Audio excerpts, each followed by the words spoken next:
అందరికి నమస్కారం. ఇవాళటి మన టాపిక్ జమిలీ ఎలక్షన్స్. జమిలీ ఎలక్షన్స్ ఏంటి అంటే అన్ని స్టేట్ అండ్ సెంట్రల్ ఎలక్షన్స్ కలిపి ఎట్ ఏ టైం చేసేది దాన్ని జమిలీ ఆర్ సైమల్టేనియస్ ఎలక్షన్స్ అని కూడా అంటారు అనమాట. అయితే ఈ ఎలక్షన్స్ ఇంతకంటే ముందు జరిగినాయంటే ఫస్ట్ స్వతంత్రం వచ్చినప్పుడు కొత్తగా ఏం జరిగింది, అంత దేశం అంతా ఒకటే తాటి మీద ఉన్నది కాబట్టి, ఒకటేసారి స్వతంత్రం వచ్చింది కాబట్టి రాష్ట్రాలకు కేంద్రానికి ఎట్ ఏ టైం జరిగినాయి. 4 సార్లు జరిగినాయి అట్లా. 1952లో ఫస్ట్ టైం, తర్వాత 57, 62, 67 4 టైమ్స్ జరిగింది. కానీ మధ్యలో ఏమైందంటే కేరళలో కొంత అనివార్య కారణాల వల్ల గవర్నమెంట్ డిజాల్వ్ అయిందనమాట. ఆ డిజాల్వ్ అవుట్లా అప్పటి నుంచి కొంత స్టార్ట్ అయిందనమాట. ఎక్కడెక్కడ ఎర్లీ కావడం, ఎక్కడ ముందుకెళ్ళడం, వెనక్కి ఇట్లాంటివన్నీ చాలా జరిగినాయి అక్కడి నుంచి. దాంతో అందుకని రాష్ట్రాలు డిఫరెంట్ టైమ్స్లల్లా డిఫరెంట్ ఎలక్షన్స్ జరుగుతూ ఉన్నాయి. ఇక కొన్నిసార్లు కొన్ని రీజన్స్ వల్ల, ఎమర్జెన్సీ వల్ల కూడా కొంత తేడాలు జరిగినాయి. అయితే మనకి ఇదంతా ఒక సైడ్ పక్కకు పెట్టేద్దాం. ఇవన్నీ అంటే ఇప్పుడు ఒకప్పుడు జరిగింది, మళ్ళీ ఇప్పుడు జరుగుతుంది అని అనేదానికి అసలు ప్రాక్టికల్గా ఆలోచించండి. ఒకప్పుడు జరిగింది, తర్వాత జరగలేదు అంటే ఏమన్నట్టు రీజన్? ఏదో ప్రాబ్లమ్స్ వచ్చినాయన్నట్టే కదా, అంటే టెక్నికల్ ప్రాబ్లమ్స్ ఉన్నాయన్నట్టే కదా. మరి ఉన్న తర్వాత ఈ ప్రాబ్లమ్స్ని సాల్వ్ చేస్తామని ఎట్లా అనుకుంటారు ఈ రాజ్యాంగంలో? అంటే జనాలు, పొలిటీషియన్స్, ఎస్పెషల్లీ బీజేపీ వాళ్ళు మసిబూసి మారడిగా చేయవచ్చుట్లా ఇక అసలు సిద్ధహస్తులు అనుకోవచ్చు వాళ్ళని. మరి ఇది ఫీజిబులా కాదా అనేది అసలు ఫస్ట్ ఇది ఎందుకు వేసిండ్రు అనేది చూద్దాం. ప్రజలారా, నేను కొంత నోట్స్ తయారు చేసింది దీనికోసం. ఇది చూడండి. ఫస్ట్ ఇది ఎందుకు అని అంటే వీళ్ళు ఏం చెప్తారంటే కాస్ట్ సేవింగ్. ఏంది కాస్ట్ సేవింగ్ చేసేది వీళ్ళు? ఇప్పుడు మొన్న అయిన ఎలక్షన్ ఖర్చు 1,35,000 కోట్లు. ఓకే, 1,35,000 కోట్లు. మన జనాభా ఎంత ఉంది? 140 కోట్లు. అంటే పర్ హెడ్ ఆల్మోస్ట్ ఒక 1,000 రూపాయలు పడ్డది తీసుకోవచ్చు ఎలక్షన్స్ కోసం అని చెప్పి. ఇప్పుడు మనం 5 ఏళ్ళకు ఈ ఎలక్షన్లను కనుక చూసుకుంటే ఏడాదికి 200, అంటే రోజు ఆటన పడ్డట్టు మనకు. అంటే ఎలక్షన్స్ కోసం మనం ఖర్చు పెట్టింది ఆటాన పర్ డే. చూపించిన ప్రజలారా, this is the most recent one, updated one. అంటే ఒక రోజుకు ఒక ఆటన పెడితే ఏమవుతుంది మనకు? ఏం కాదు. అంటే ఇది ఖర్చే కాదు అని చెప్పడానికి ఫస్ట్ పాయింట్ ఇది. ఎందుకంటే ఇంతకంటే పెద్ద విషయాలు చెప్తారు. ఇది ఎందుకు చెప్తున్నా అంటే మొన్న ఇది 4 రోజుల క్రింద స్టోరీయే. అనిల్ అంబానీ 50,000 కోట్లు మాఫీ చేసింది ఇదే గవర్నమెంట్, ఇదే ప్రభుత్వం.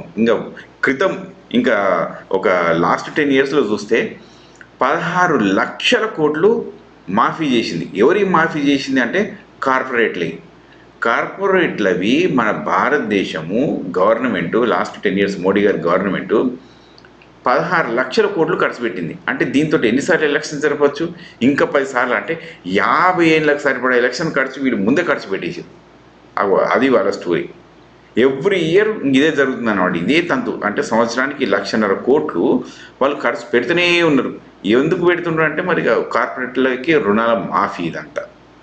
ఇక వీళ్ళు వచ్చి ఏదో కాస్ట్ కటింగ్ అని చెప్పి మాట్లాడతారు. అసలు దీంతో ఏమో నవ్వాలనో ఏడవలనో తెలియదు ఇలా స్టోరీ చూస్తే. ఆలోచించండి ప్రజలు, think about it. This is very serious topic. తర్వాత ఇంకోటి చెప్తా, మినిమైజ్ డిస్రప్షన్. ఎవరంటే డిస్రప్షన్ చేస్తుంది? ఎక్కడ డిస్రప్షన్ లేదు. ఎందుకు డిస్రప్షన్ లేదు అని చెప్తా ఉన్నానంటే ప్రజలారా, ఒక్కటి గుర్తుపెట్టుకోండి. ఇక్కడ భారతదేశంలో ప్రస్తుతానికి ఉన్న సిచ్యువేషన్లో ఒక పౌరుడికి ఉన్నది కేవలం ఓటు మాత్రమే. ఒక్కటి ఉన్నది ఓటు. ఎందుకు అని చెప్తున్నాను అంటే చూడండి, సిబిఐ అనేది పంజరంలో చిలక అని నేను చెప్పలేదు, సుప్రీంకోర్టే చెప్పింది ఏకంగా. ఈడీలా మీకు అన్ని ఇన్స్టిట్యూషన్స్ గురించి రాసి చూపిస్తుంది చూడండి. ఇప్పుడు మనకు సిబిఐ ఏమో పంజరంలో చిలక, ఓకే, పీకే పంజరంలో చిలక ఎట్లా వేసుకోవచ్చు మనం, రైట్. ఇక ఈడీ అయితే ఈడీలో 1% కేసులే కన్విక్షన్ ఉంటుంది. ఇంకా అంతకంటే ఎక్కువ కన్విక్షనే లేదు అక్కడ. ఓన్లీ 1% ఉంది, రైట్. అట్లనే మనం ఎలక్షన్ కమిషన్ దగ్గరికి వచ్చి చూస్తే అయ్యా ఇక ఈ స్టోరీ అయితే చెప్పనే వద్దు ప్రజలారా. ఎందుకంటే ఇక్కడ డిఫరెంట్ టైప్స్లో డిఫరెంట్ ఎలక్షన్స్ డిఫరెంట్ పీపుల్కి ఇంకా ఉంటుంది అనమాట. అంటే ఇప్పుడు కొంతమంది ఏమో హేట్రెడ్ పాలిటిక్స్ మాట్లాడతారు. ఇంకా దానికి ఏం మాట లేదు, దానికి ఏం ఉండదు. ఇప్పుడు మోడీ గారే మాట్లాడారు. మరి ఎవరెవరు ఎందుకు, మోడీ గారు హేట్రెడ్ ఎన్నో మాట్లాడారు. దానికి మాత్రం ఇక విషయం జరగదు. ఇంకా మిగతా ఆపోజిషన్ వాళ్ళు ఎవరన్నా మాట్లాడారంటే పెద్ద కేసులు, ఇక దాని మీద రాద్ధాంతం అన్నీ జరుగుతాయి. అంటే ఎలక్షన్ కమిషన్ని నమ్మడానికి మరి ఎంత పరిస్థితి ఉందో ఇక మీరు ఆలోచించుకోవచ్చు, right. CBI out, ED out, ఇంకా ECI election commission out, SEBI చూసుకుందాం. సెబీ అంటే మన స్టాక్ మార్కెట్. ఇక ఈ స్టోరీ అయితే ఇక ఎండ్లెస్ స్టోరీ ఉన్నది ఇక్కడ. ఇలా ఇప్పుడు మాధవి పూరి గారు ఉన్నారు కదా, ఇక ఆమె ఇంకా స్టాక్ మార్కెట్ ఇండెక్స్లు, ఇంకా అదాని కంపెనీలు, వీళ్ళు చేసే అరాచకాలు ఇక ఇంత అంత కావు. చిన్న ఎగ్జాంపుల్ చెప్తే, ఇది కూడా మొన్నటికి ఇది కూడా నాకు 4 రోజుల కింద స్టోరీ, వారం రోజుల కింద స్టోరీ. కొన్ని కంపెనీస్ని అదాని గ్రూప్ అక్వైర్ చేసుకుంది. వాళ్ళందరి కాస్ట్ లెట్స్ ఒక 10,000 కోట్లు ఏమో ఉన్నట్టున్నది. 10,000 కోట్లు ఉన్నదాన్ని కేవలం 4% డబ్బులు కట్టారు. అంటే 400 కోట్లు కట్టి ఇక దాన్ని మొత్తం రుణమాఫీ కింద చేసేసారు అనమాట వీటిని. అంటే ఇది ఏంది అంటే, ఇవన్నిటిని మళ్ళీ ఇంకా పబ్లిక్ పూల్ నుంచే కదా, ఎక్కడి నుంచి వస్తే డబ్బులంతా. అంటే కొన్ని వేల కోట్లు దోచిపెట్టు బ్యాంకులు. ఈ బ్యాంకుల్లో ఎట్లా నమ్ముతామో చెప్పండి. ఇప్పుడు బ్యాంకులు నష్టపోయినాం మనము, ఆర్బీఐ నుంచి అంటే ఇప్పుడు మన ఎలక్షన్ కమిషను నష్టపోయినాం, ఈడీ నష్టపోయినాం, సిబిఐ నష్టపోయినాం. ఇంకా అన్నిటికంటే ఇంకో పెద్ద దరిద్రం ఉంది మన దగ్గర. ఏంటంటే ఇది మనకు జ్యుడిషియరీ సిస్టమ్. కొన్ని కోట్ల కేసులు పెండింగ్లో ఉన్నాయి. అంటే మరి ఎవరికి న్యాయం జరుగుతుంది? ఇక అంటే ఎవరికి న్యాయం జరుగుతుందో ఇక దేవుడికి తెలియాలి, నాకైతే తెలియదు ఇప్పుడు ఆ ముచ్చట, రైట్? సో అంటే నేనేం చెప్తున్నా అంటే, ఇవన్నీ చూస్తూ ఉంటే మీకు ఏమర్థమైంది? మనకు ఉన్నది ఒకే ఒక ఆయుధం, ఓటు. అది కూడా 5 ఏళ్ళకు ఈ కనుక ఇచ్చేసినాం అనుకో, ఇక మళ్ళీ 5 ఏళ్ళ దాకా మనం మాట్లాడే ప్రసక్తి లేదనుకో. ఇక ఎట్లుంటుందో మన పరిస్థితి ఆలోచించండి. ఇప్పుడు ఒక స్టేట్ ఉత్తరప్రదేశ్ ఓడిపోయినంటే బీజేపీ వాళ్ళు కొంచెం సర్దుకుంటారు, ఓకే. లేకుంటే ఇప్పుడు కర్ణాటకలో ఓడిపోయిందంటే కాంగ్రెస్ వాళ్ళు సర్దుకుంటారు. అట్లనే ఆమ్ ఆద్మీ పార్టీ ఢిల్లీలో ఓడిపోయినా వాళ్ళు సర్దుకుంటారు ఏదో ఒక లెక్క పద్ధతి ప్రకారం. అంటే నేనేం చెప్తున్నా అంటే, ఎక్కడెక్కడైతే ప్రభుత్వానికి వ్యతిరేకత ఉందో వాళ్ళు దాన్ని సర్దుకొని ముందుకెళ్తారు. అదే లేదో ఇక మనం ఎక్కడ ఉంటాం చెప్పండి? ఆ ఆయుధం కూడా మనది కొట్టేసారు అనుకో, ఇక మనం సచ్చింది మన గుర్రే. ఒకటే మాట చెప్తున్నా, జమిలీ ఎలక్షన్స్ అట్టర్ ఫ్లాప్ అంటే అట్టర్ ఫ్లాప్. ఎవరైనా పొరపాటున కూడా జమిలీ ఎలక్షన్స్ మంచి అని అనుకున్నారంటే ప్రజలారా, ఇక అసలు మనల్ని దేవుడు కూడా రక్షించలేడు. ఎందుకంటే ఆ ఓటు కూడా మీ దగ్గర నుంచి వెళ్ళిపోయింది అనుకో 5 ఏళ్ళ దాకా, మీరు ఏం చేయలేరు. ఇక ఏమంటే ఏం చేయలేరు, రైట్? ఇక్కడ అయిపోలేదు, ఇంకా చూపిస్తాం మీ అందరికీ. Voter turnout and awareness.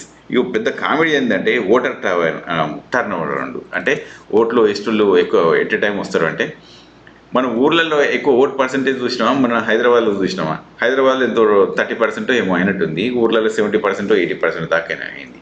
అంటే నేను ఏం చెప్పాలనుకుంటున్నా అంటే, ఊర్లలో ఓటింగ్ పర్సెంట్ ఉంది ఎక్కువ. ఇక్కడ మాత్రం హైదరాబాద్లో కనుక చూస్తే మన జనాలందరూ వాళ్ళు సినిమాకి పోయేస్తూ ఉంటారు, ఇంకేదో పిక్నిక్ పోయేస్తూ ఉంటారు. ఈ స్టోరీ ఉంటుంది ఎక్కువ. వీళ్ళు ఓటుకు కూడా బోరేళ్ళు, ఎందుకంటే doesn't make any difference in my life అన్న టైప్లో ఉండేవాళ్ళు, దాన్ని కూడా పట్టించుకోరు, రైట్? సో ఓటర్ పర్సెంటేజ్ పెరుగుతుంది అనే దానికి అసలు అది రీజనే కాదు, ఎందుకంటే స్టాటిస్టిక్స్ ఆర్ ప్రూవింగ్ ఇట్. నేను చెప్పింది కాదు ఇది, statistics are proving it, right? ఇంకా చూపిస్తా. వీళ్ళు ఏం చెప్పారంటే political polarisation, reduction in political polarisation తగ్గుతుంది అంటే ఒకటే మాట, పొలిటికల్ పోలరైజేషన్ తగ్గదు, ఓకే? మొత్తం పోలరైజ్ అయిపోతుంది. ఎందుకు పోలరైజ్ అవుతుంది అంటే అప్పుడు కేవలం నేషనల్ పార్టీస్కి మాత్రమే వెలుగులోకి వస్తాయి, లోకల్ టాపిక్స్ వెలుగులకే రావు. అంటే ఏమన్నట్టు అప్పుడు ఏమైనట్టు ఒకసారి ఆలోచించండి అందరూ. మనకంటే మన గవర్నెన్స్ జరిగేటప్పుడు మన లోకల్ టాపిక్స్ అనేవి అసలు ప్రాధాన్యతనే ఉండదు. అట్లాంటప్పుడు ఇంకా అసలు మొత్తం పోయినట్టే. నెంబర్ 2 థింగ్, ఫెడరలిజంను మెయింటైన్ చేద్దామని అంటారు. ఫెడరలిజం ఎట్లా మెయింటైన్ అవుతుంది కదా? ఫెడరలిజం అంటే ఒక ముచ్చట చెప్తా, ఒక సింగిల్ వర్డ్లా. ఫెడరలిజం అంటే ఏంటంటే కేంద్రానికి ఉండే అధికారాలు కేంద్రానికి ఉంటాయి, రాష్ట్రానికి ఉండే అధికారాలు రాష్ట్రానికి ఉంటాయి. ఒక్కో దాంట్లో ఒకళ్ళు ఇంటర్ఫియర్ కావు. అయితే ఈ జమిలీ ఎలక్షన్స్ కనుక పెడితే అసలు ఫెడరలిజం మొత్తం దెబ్బతింటుంది. ఎందుకంటే నేషనల్ ఐడెంటిటీ అనే టాపిక్ ముందరికి వచ్చేసి ఇంకా అసలు నేషన్ అంతా ఒక మూమెంటంలోకి వెళ్ళిపోతుంది. అప్పుడు స్టేట్ టాపిక్స్ అన్నీ సైడ్ లైన్ అయిపోతూ ఉంటాయి. సో దీనివల్ల లోకల్ గవర్నెన్స్ అనేది బాగా దెబ్బతింటుంది, ప్రజలకి ఇది భారీ నష్టం. అయితే ఇది ఎవరు చేసినారు ఈ స్టడీ అంటే, ఇక అసలు పిల్లి కీలక సాక్ష్యం అనేది ఒక డైలాగ్ ఉంటుంది మన అందరి దగ్గర. వాళ్ళు చేసింది రామ్నాథ్ కోవింద్ గారు చేసిండ్రు. ఆయన ఎవరు? బీజేపీ పార్టీ మనిషి అయినా, అవునా? ఇక మిగతా అక్కడ ఉన్న టీం అంతా కూడా బీజేపీ మనుషులే. ఇక ఎవరికి సాక్ష్యం ఇప్పుడు మన అందరికి తెలియదా ఇది? అంటే ఇట్లది వీళ్ళ స్టోరీ. ఇది అయిపోయేది. ఇక్కడ ఇంకా చూపిస్తా. వీళ్ళు ఎక్కడ స్టడీలు చేసినంటే, ఎప్పుడైనా సరే మనం మనకు ఒక ఆన్సర్ రావాలనుకున్నాం అనుకోండి, మనకు ఎస్ అనే ఆన్సర్ రావాలి, నో అనే ఆన్సర్ రావాలి, ఏదో ఒకటి ఉంటుంది మనం. అయితే ఎవరిని గురించి ఎస్ అనిపిస్తుందో మనం వాళ్ళని అడుగుతాం, అవునా ఎస్సా కాదా అంటే అవును అంటారు. ఇది నా నూనె కదా భయ్యా అంటే నో అంటారు వాళ్ళు. ఎందుకంటే మనం ఎవరికి ఎక్స్పెక్ట్ చేసి ఏ క్వశ్చన్ అడుగుతున్నామో మనకు ఆ ఆన్సర్ అదే విధంగా వస్తుంది కాబట్టి మనం అట్లా చూస్తాం. వీళ్ళు స్టడీ చేసినవి కూడా అవి ఇండియాకి అది సూట్ కాదు, ఇండియాకి అవి సూటే కావు జమిలీ ఎలక్షన్స్. ఎందుకంటే ఇక్కడ ఒక్కొక్క ప్రాంతం ఒక్కొక్క టైప్లో ఉంటుంది, ఒక్కొక్క కల్చర్ ఒక్కొక్క టైప్లో ఉంటుంది, ఒక్కొక్క రాష్ట్రం ఒక్కొక్క టైప్లో ఉంటుంది. వాళ్ళ ఆలోచనలు, వాళ్ళ పద్ధతులు, వాళ్ళ అవసరాలు రకరకాలుగా ఉంటాయి. కాబట్టి plus momentum of the nation should not be driven every 5 years, which is disaster for us. ఎందుకు అంటే ఇది ఓటర్కు ఉన్న ఒకే ఒక ఆయుధం. ప్రజలారా దీన్ని కంపల్సరీగా మనసులో పెట్టుకోండి. జమిలీ ఎలక్షన్స్ కనుక వచ్చినాయంటే ఇక మనం ఏం చేయలేం. 5 ఏళ్ళ దాకా మనం నెత్తి మీద నోరు పెట్టుకొని అడిచినా కుదరదు. ఇంకోటి వీళ్ళ ప్రపోజల్స్లో ఏమొచ్చినాయంటే state and central elections at a time పెట్టి లోకల్ గవర్నమెంట్ అంటే ఇప్పుడు మన హైదరాబాద్ జిహెచ్ఎంసీ కానీ, మన మున్సిపల్ కార్పొరేషన్లు కానీ, సర్పంచ్లు కానీ, ఎంపీటీసీలు కానీ ఇవన్నీ కూడా ఒక 100 రోజులలో చేయాలని. అంటే అదే మూమెంట్ ఇటు క్యారీ అవుతుంది. ఇక అంటే మూమెంటమే అటు క్యారీ అయిపోయి నేషనల్ పాలిటిక్స్ మాత్రమే మిగులుతాయి, లోకల్ పాలిటిక్స్ మిగలవు. ఇవి ఉన్నాయి. అయితే ఇవి కాకుండా ఇంక కొంచెం కూడా చెప్తా చూడండి ప్రజలారా, ఎందుకంటే దీని మీద కొంత డేటా కలెక్షన్ చేసుకొని వచ్చింది నేను. ఇప్పుడు ఇక్కడ వీళ్ళందరూ ఉన్నారు ఈ ఛాలెంజెస్. ఫస్ట్ ఛాలెంజెస్ ఏంటి అంటే ఇగో చూడండి, కాన్స్టిట్యూషనల్ అండ్ లీగల్ హర్డిల్స్. ఇవి ఏంటంటే ఈ లీగల్ హర్డిల్స్ ఇవన్నీ సార్ట్అవుట్ అవుతాయి అంటే ఇవి సార్ట్అవుట్ అవుతాయి. ఎందుకు లీగల్ హర్డిల్స్ సార్ట్అవుట్ అవుతాయి అంటే ఇప్పుడు ఆర్టికల్ 83 అనే ఒకటి ఆర్టికల్ 171 అనే ఒకటి ఇట్లా ఇవన్నీ ఉన్నాయి. ఇవన్నీ ఏంటి అంటే సారీ అబౌట్ దాట్. ఇవన్నీ ఏంటి అంటే కరెక్ట్గా చూస్తే ఇవన్నీ అంటే ఇప్పుడు మీరు చూడండి 85, 83, 172, 174 ఇవన్నీ కూడా ఏంటి అని అడిగితే ఒకటి మనకు 5 years ఉండాలని చెప్పేది ఒకటి. ఇంకోటి ఏంటంటే లోక్సభ, రాజ్యసభ ఇవి రెండింటికి కూడా డిఫరెంట్గా ఉంటుంది ఎలక్షన్స్. రాజ్యసభలో ఏమో ఎవ్రీ 2 yearsకి 1/3 డ్రాప్ అవుట్ అవుతూ ఉంటారు, లోక్సభనేమో 5 years ఉంటుంది. ఇప్పుడు కొన్ని స్టేట్లల్లో మనకు గవర్నర్కి ఏమో ఎట్లాంటి పవర్స్ ఉంటాయి, డిజాల్వ్ చేసే పవర్ ఉంటుంది ఏంది స్టేట్ని. అలాగే మనము ప్రెసిడెంట్ చూసుకుంటే లోక్సభని చేసే అవి ఉంటాయి. సో ఇట్లాంటి అన్నీ జరిగిపోతాయి. ఇది పెద్ద విషయం కాదు, ఎందుకంటే పార్టీలో ఎంతో కొంత మెజారిటీ ఉంటుంది కాబట్టి ఇవి జరిగిపోతాయి. కానీ ఫెడరలిజం అనే కాన్సెప్ట్ మాత్రం బాగా దెబ్బతింటుంది. అంటే నేను ఆల్రెడీ మీకు చెప్పిన ఫెడరలిజం అంటే ఏందో. తర్వాత ప్రాక్టికల్ ఛాలెంజెస్.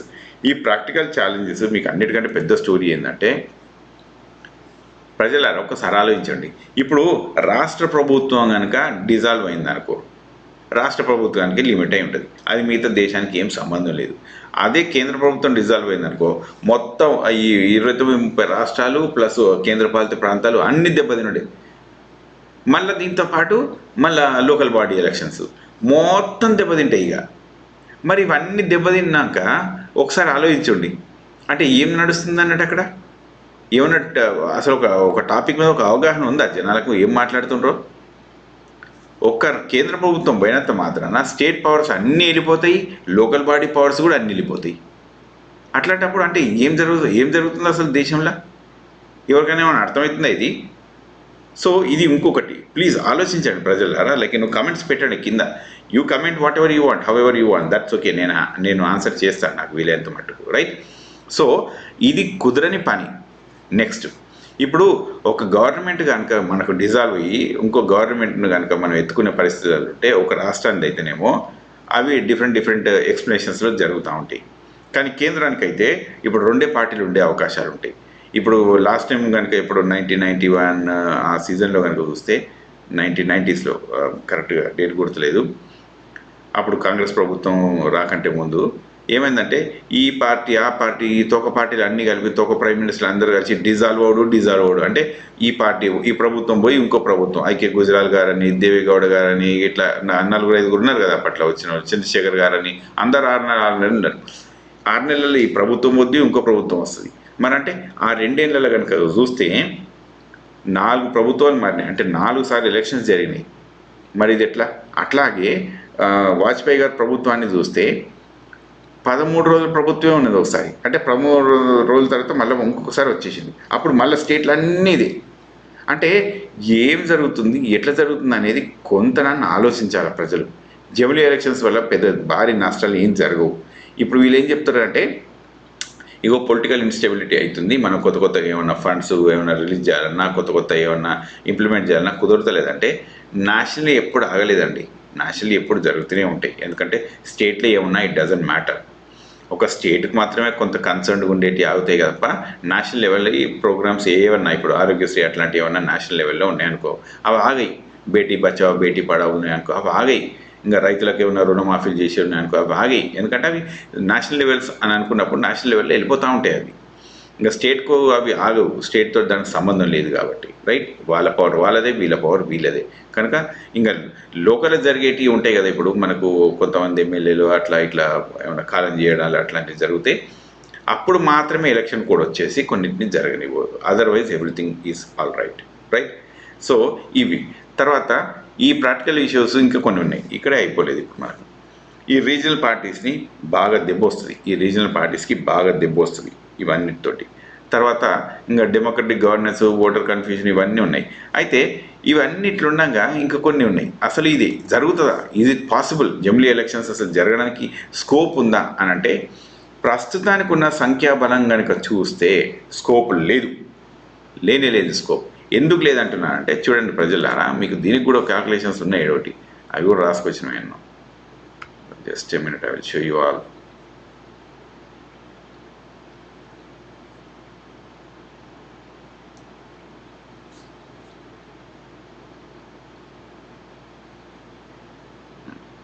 అయితే ఇది ఒకసారి చూడొచ్చు.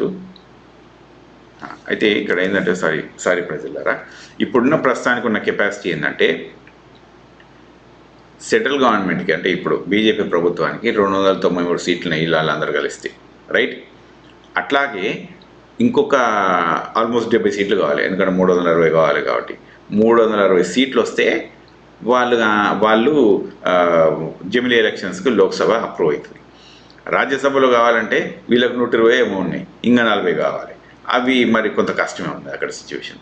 లోక్సభలో కష్టమే ఉన్నది ఆ మెజార్టీ, అట్లాగే దాని పేరుంది రాజ్యసభలో కూడా కష్టంగానే ఉంది. కానీ స్టేట్ గవర్నమెంట్లలో మాత్రం ఈజీ ఉంది. అవి స్టేట్ గవర్నమెంట్స్ కూడా అప్రూవ్ చేయాలన్నమాట. మొత్తం 28 రాష్ట్రాలనే కదా, ఇంట్లో 14 మంది అప్రూవ్ చేయాలి. ఆల్రెడీ 13 ప్రభుత్వాల్లో బీజేపీ ఉంది, ఇంక మిగతా అక్కడిక్కడ కలిపి బీజేపీ ఉంది. సో ఆల్మోస్ట్ ఒక 20 స్టేట్స్ వరకు ఏమో ఉన్నట్టుంది.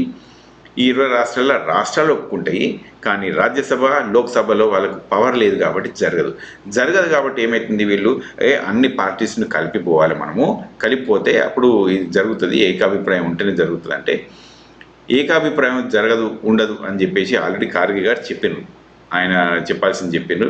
అట్లాగే మమతా బెనర్జీ గారి వాళ్ళ టీం వాళ్ళు కూడా అది చెప్తా ఉన్నారు. అట్నే మిగతా లోకల్ పార్టీస్ కూడా మోరార్లెస్ అట్నే చెప్తా ఉన్నాయి. ఇక కొన్ని ఉన్నాయి అనమాట, ఎవరు తోక పార్టీలు ఉన్నాయి కదా, బీఎస్పీ అట్లాంటి వాళ్ళు మాత్రం సపోర్ట్ చేస్తూ ఉంటారు. వాళ్ళకు ఒక ఎంపీ కూడా లేడు కానీ సపోర్ట్ మాత్రం చేస్తూ ఉంటారు ఈసారి దానికి, రైట్.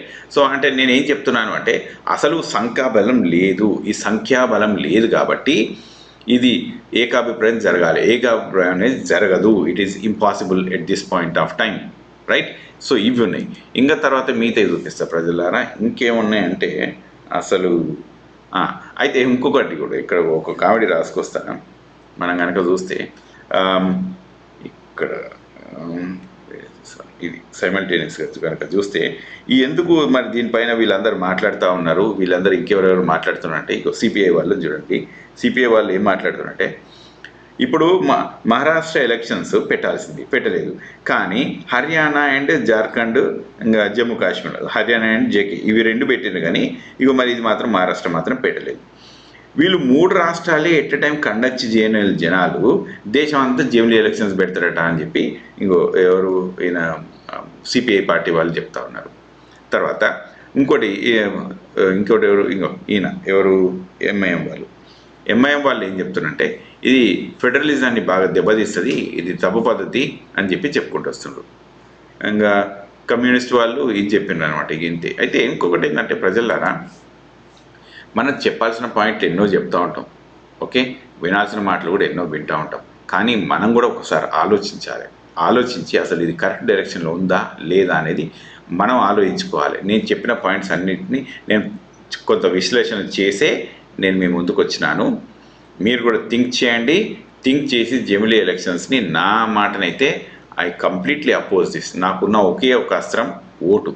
ఆ ఓటు కూడా 5 ఏళ్ళ గుంజేసుకుంటే నేనేం చేయలేను ఇక. ఓకే, కనుక నేను నా ఓటును కాపాడుకుంటా అనుకుంటున్నా. దయచేసి మీరు కూడా అదే ఆలోచనతో ఉండండి. Okay, thank you very much. Will meet in the next video.